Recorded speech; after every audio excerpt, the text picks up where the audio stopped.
Hey, so here's a quick overview of Crowdify payments and all the different payment options that we have.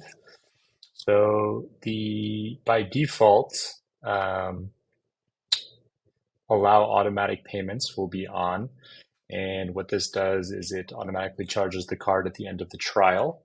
If they uncheck this, then what happens is the automatic payments will not fire at the end of the trial, and the store will have to manually charge at the end. The only reason to use this is if there's a situation where like lots of payments get backed up, shipments get backed up due to like a warehousing problem or out of stock, and they don't want to charge anyone because they didn't get their product. So that would be like a temporary situation where you might want to turn off automatic payments, but for the most part, that's going to stay on and that's the default. Next up, we have authorized new orders. So with authorizing new orders, when this is on, right at the time the customer checks out, their card will be authorized for the total amount of the order.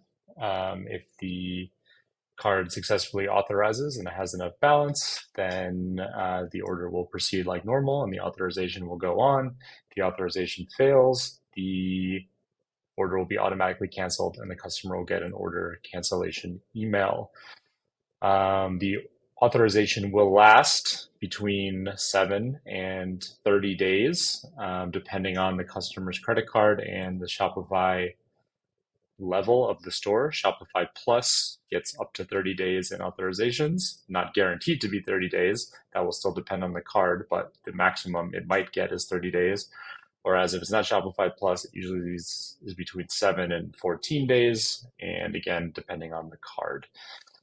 So that's authorized new orders. Authorizations are like are not a payment. It's just a hold. It falls off the statement after a while. Sometimes it never shows up in the statement, but it does show up, and stores need to know that a customer might see that and contact them and ask questions about the authorization if they don't message upfront that an authorization will be placed.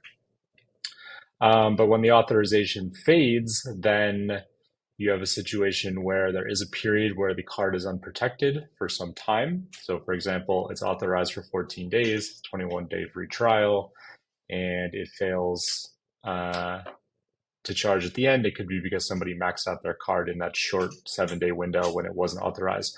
This almost never happens, and this single authorizations usually protect most of the time, but there are situations where it's a very expensive item and they want rolling authorizations for the entire time. That's what the Shopify reauthorized transactions, PayPal reauthorized transactions is, and that will then authorize the card again right before or at the time of the expiration of the first authorization. So you'll be authorized the whole time.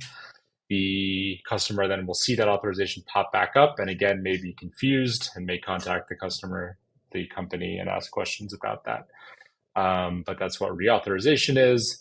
And then cancel orders using prepaid cards. So prepaid debit cards are the vast, vast majority of bad actors. So you can either, as long as the card is authorized or there's a deposit of at least $1 or more, or really any charge up front, then we can check to see if it's a prepaid card. And if so, we can auto cancel that person's order as well.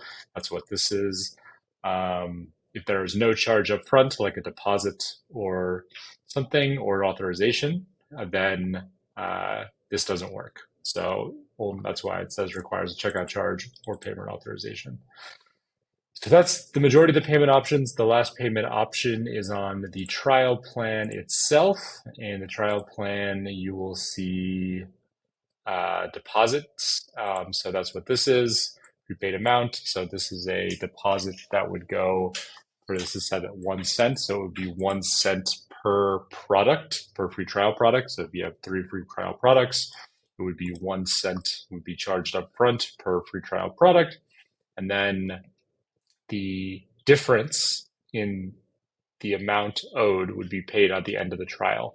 So if it's a $20 product, you're depositing 1 cent, then they would owe $19.99 at the end. And the store is welcome to refund or keep it in the event that a customer returns.